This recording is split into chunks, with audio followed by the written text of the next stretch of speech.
அனைவருக்கும் வணக்கம். நான் பிரபாகர், ஜோதிடர். ஓம் சிவாய் நமக, சிவசக்தி, திருச்சிற்றம்பலம். இப்போ நான் என்ன சொல்ல போகிறேன்னா, இந்த பிரதோஷ வழிபாட்டில் ரகசியத்தை சொல்கிறேன், கருத்தில் கொண்டு நீங்கள் பயன்பெறுங்க. சகல விதமான தோஷங்களும் நிவர்த்தியாக மனிதர்கள் கடைபிடிக்க வேண்டிய முக்கிய விரதம் பிரதோஷ விரதமாகும். இந்த விரதத்தை கடைபிடித்தால் திருமணம் ஆகாதவங்களுக்கு திருமணம் ஆகும், குழந்தை பாக்கியம் இல்லாதவர்களுக்கு குழந்தை பாக்கியம் கிடைக்கும். அதேபோல் பொருளாதாரத்தில் பின்தங்கி இருக்கிறவங்க பொருளாதாரத்தில் முன்னேற்றம் அடைய முடியும். கணவன் மனைவியிடையே பிரிவினை ஏற்பட்டிருந்தால் அவர்களுக்கு ஒற்றுமைக்கும் இந்த விரதம் துணை புரியும், கருத்தில் கொள்ளுங்க. அது இந்த விரதம் மாதந்தோறும் பௌர்ணமிக்கு பின் தேய்பிரையில் அமையும்.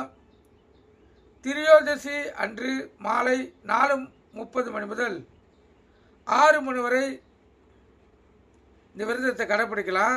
அந்த காலகட்டத்தில் சிவபெருமானை நந்தியின் 2 கொம்புகளுக்கு இடையே தரிசித்து சோமசுந்தர பிரசனம் செய்து வழிபட வேண்டும். குறிப்பாய் சனிக்கிழமை அமையும் பிரதோஷம் மிகவும் சக்தி வாய்ந்தது, சிறப்பு மிக்கதாகும்.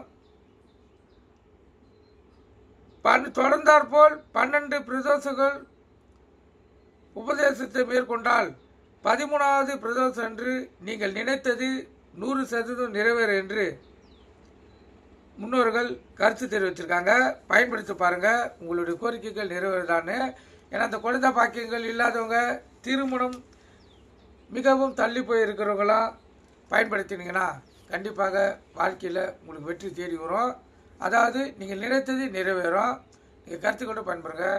நன்றி, வணக்கம். வாழ்க வளமுடன்.